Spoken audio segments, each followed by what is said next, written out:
కేంద్ర ప్రభుత్వం మరి నిజంగా బీసీల గురించి కానీ ఓసీలో ఉన్న బ్యాక్వర్డ్ క్లాసెస్ వాళ్ళ గురించి ఏ రకమైన ప్రతిపాదనలు ఏ రకమైనటువంటి రిజర్వేషన్ ఇచ్చినాం కదా అగ్రకులాలకు సంబంధించినటువంటి పేదల కోసమే 10% రిజర్వేషన్ తీసుకొచ్చారు కదా ఈబీసీ పేరిట. అది నరేంద్ర మోడీ గారి నాయకత్వంలో పార్లమెంట్లో బిల్ చేసినాం కదా మేము. సో అందుకనే నేను పదే చెప్తా, సబ్కా సాత్ సబ్కా వికాస్.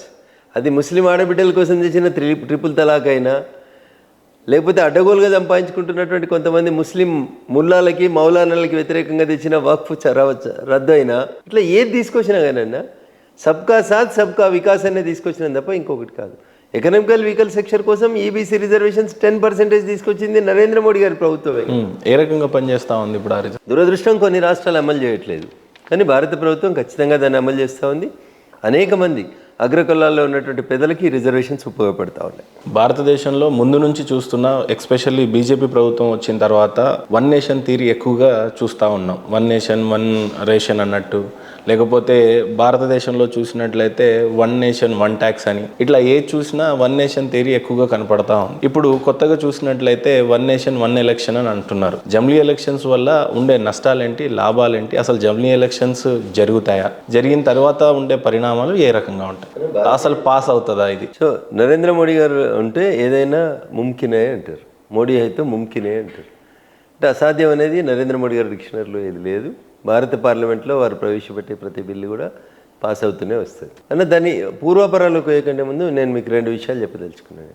ఈ దేశానికి స్వతంత్రం వచ్చి భారతదేశానికి ఒక రాజ్యాంగాన్ని అమలు చేసిన తర్వాత ఈ దేశానికి జరిగినటువంటి తొలి సార్వత్రిక ఎన్నికలు 1952లో జరిగినాయి. ఇన్ని టీవీలు లేవు, ఇన్ని పేపర్లు లేవు, ఇంతమంది చదువుకున్న వాళ్ళు లేరు.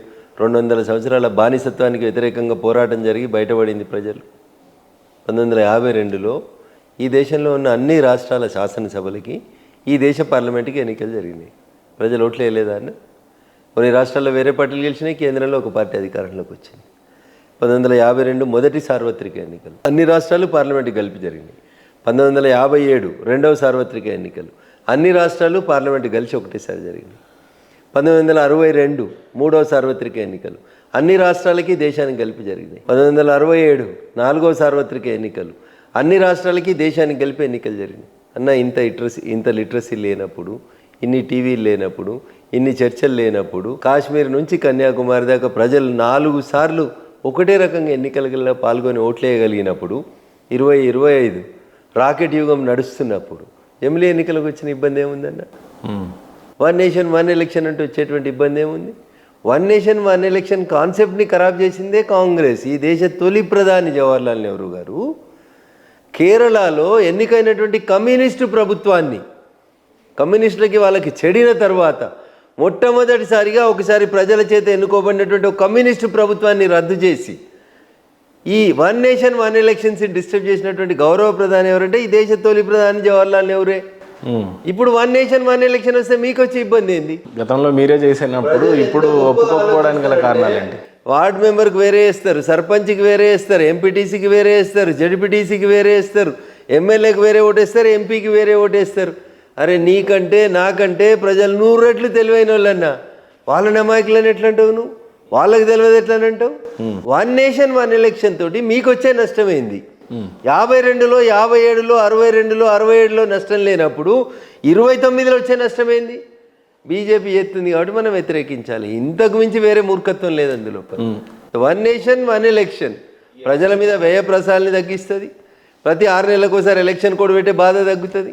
ఒకసారి ఎలక్షన్స్ అయిపోతే ప్రశాంతంగా 5 సంవత్సరాలు మీరు పరిపాలించడానికి వెసులుబాటు కల్పిస్తుంది. ఏ రకంగా ఉండొచ్చు ఎలక్షన్స్ అంటే? ఎమ్మెల్యేకి ఎంపీకి ఒకేసారి పడతాయా, లేకపోతే సర్పంచ్లకి జడ్పీటీసీలకి ఎంపీటీసీలకి వీళ్ళందరిది కూడా ఒకేసారి ఉంటుందా? ఏ రకంగా ఉండబోతుంది? ఎమ్మెల్యే ఎంపీ ఎలక్షన్స్ ముగిసిన తర్వాత 100 రోజుల లోపల అన్ని స్థానిక సంస్థల ఎన్నికల్ని పూర్తి చేస్తారు.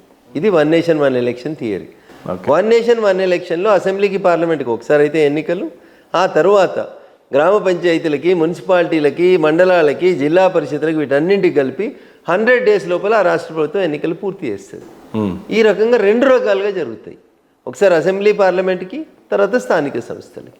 100 రోజులలో ఈ పంచాయతీలన్నీ అయిపోయిన తర్వాత మళ్ళీ మీకు 4 years 9 months వరకు ప్రభుత్వం కంటిన్యూస్గా తన పని తాను చేసుకుంటూ పోతుంది. వక్ఫ్ బోర్డు బిల్లు మీకు కొంత బలం తక్కువ ఉన్నా కూడా ప్రతిపక్షాలని వేరే వాళ్ళని ఒప్పించి మరి బిల్లుని పాస్ చేసి సక్సెస్ చేశారు. ఈరోజు జమ్లీకి సాధ్యపడుతుందా? రాజ్యసభలో మాకే మెజారిటీ ఉంది, కొన్ని లోక్సభలో మాకే మెజారిటీ ఉంది, కొన్ని లోకల్ చాలా పార్టీలు సపోర్ట్ చేయాల్సి వచ్చింది. ప్రతిపక్షాలు మాతో కలిసి నడిచినాయి. అది నేను అంటున్నా. అది వాళ్ళకి వాస్తవం తెలుసు కాబట్టి రేపు జమిలీ ఎన్నికల విషయంలో కూడా అదే జరుగుతుంది. అనేక పార్టీలకి మాతో కలిసి నడవాలని ఉంది, నడుస్తారు. One nation one election bill కూడా పాస్ అవుతుంది. సో ఖచ్చితంగా రానున్న రోజుల్లో జమ్లీ అనేది చూస్తుంది. జమిలీ ఎన్నికలు వస్తాయి. వన్ నేషన్ వన్ ఎలక్షన్ ఎట్లయితే వస్తుందో ఈ దేశంలో ఉన్న ప్రజలందరికీ ఒకటే యూనిఫామ్ సివిల్ కూడా, కామన్ సివిల్ కూడా మీరు ఏమని పిలుస్తారో అది కూడా వస్తుంది. అది కూడా నరేంద్ర మోడీ గారి నాయకత్వంలోనే వస్తుంది, బీజేపీ నాయకత్వంలోనే తీసుకొస్తాం ఈ బిల్లులని. సో ఖచ్చితంగా ఈ బిల్ పాస్ అవుతుంది అని 100% పాస్ అవుతుంది. వీఆర్ డెమోక్రటిక్ కాబట్టి, మేము ప్రజా విశ్వాసాన్ని చూరగొన్న ప్రభుత్వం కాబట్టి 100% పాస్ అయ్యింది. జమ్లీ ఎలక్షన్స్ నిజంగానే అయిపోయిన తర్వాత భారతదేశంకు ఉండే లాభాలు ఏంటంటే ఏం చెప్తారు? నేను అదే చెప్తా ఉన్నా. ఇప్పుడు 2024 మేలో మాకు ఎలక్షన్స్ అయినాయి, జూన్లో రిజల్ట్ వచ్చింది. 6 నెలలు కాకముందే ఇంకో రాష్ట్రానికి ఎన్నికలకు పోతుంది, ఎలక్షన్ కోడ్ 3 నెలలు, మళ్ళీ 3 నెలలు కాకముందే మళ్ళీ రాష్ట్రానికి ఎలక్షన్. ప్రధానమంత్రి గారు కూడా మా పార్టీ నాయకుడే కదా, వారు కూడా ఎన్నికల ప్రచారంలో పోవాలి కదా. అంతే కదా. దీనివల్ల గవర్నెన్స్ డిస్టర్బెన్స్ అవుతుంది. ఇప్పుడు అమెరికాలో ప్రెసిడెంట్ అధ్యక్ష పదవికి ఒకసారి ఎన్నికలు అవుతాయి, మళ్ళీ 6 ఏళ్ల దాకా ఏముండదు కదన్న పంచాయతీ. అంత పెద్ద దేశం అని చెప్తారు కదా, ప్రపంచంలోనే నెంబర్ 1 స్థానంలో ఉన్న దేశానికి ఒక్కసారి ఎన్నిక జరిగితే ఇబ్బంది కానప్పుడు 4వ ఎకానమీలో ఉన్న మనకు ఒకసారి ఎన్నిక జరిగితే మీకు వచ్చే నష్టమైంది.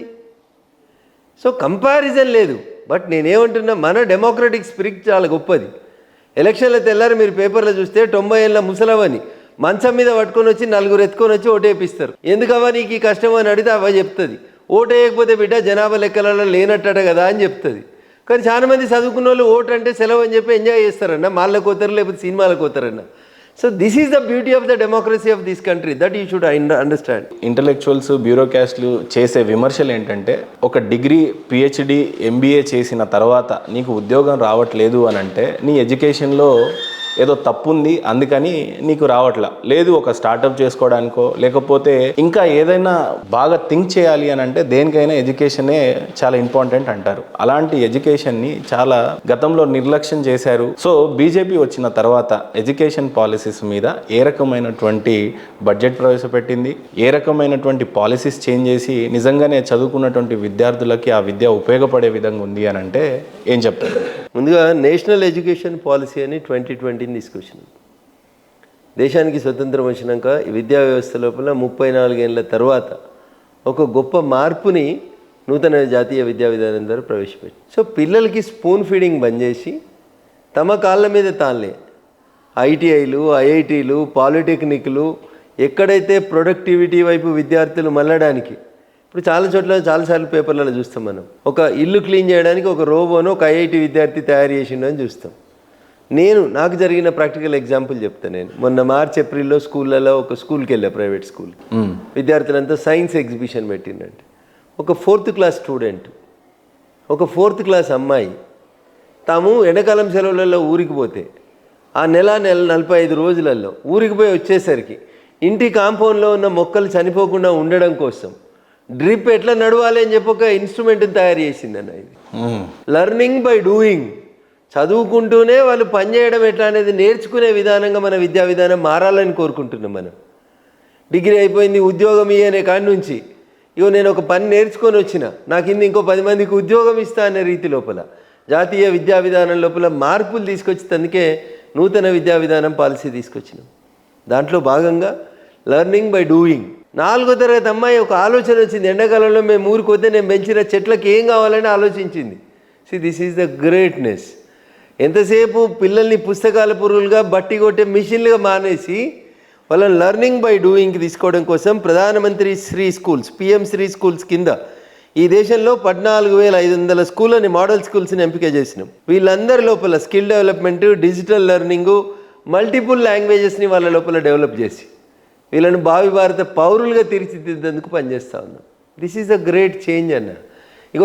ఈ 10 ప్రశ్నలు చదువు, ఇళ్ళకెళ్ళి 5 ప్రశ్నలు వస్తాయి, 3 రాయి, బట్టి కొట్టు, మక్కి రాయి, నీకు 60% మార్కులు వస్తాయి. ఫస్ట్ క్లాస్లో పాస్ అయిన కాడి నుంచి తీసేసి పిల్లలలో ఉన్నటువంటి సృజనాత్మకతని పెంపొందించేందుకు 3 ఏళ్ళకి 2 ఏళ్ళకి స్కూల్కి పంపించడం బంద్ చేసి 6 ఇయర్స్ నుంచి పంపిస్తే పిల్లల ఆలోచన విధానం లోపల కొంచెం మార్పులు వస్తాయని ఏజ్తో ప్రకారం పిల్లలు పెరగడం నేర్చుకోవాలన్న విధానాన్ని దృష్టిలో పెట్టుకునే నూతన జాతీయ విద్యా విధానాన్ని తీసుకొచ్చి పిల్లల ఆలోచనలకు అనుగుణంగా చదువు చెప్పమని చెప్తాను. అందుకని వెనకట్లాగా ఎంపీసీ బైపీసీ రెండే గ్రూపులు ఉండే, ఇప్పుడు ఎంబైపీసీ కూడా వచ్చింది, ఎంఈసీ కూడా వచ్చింది, మార్పులు చేర్పులు చాలా వస్తూ ఉన్నాయి.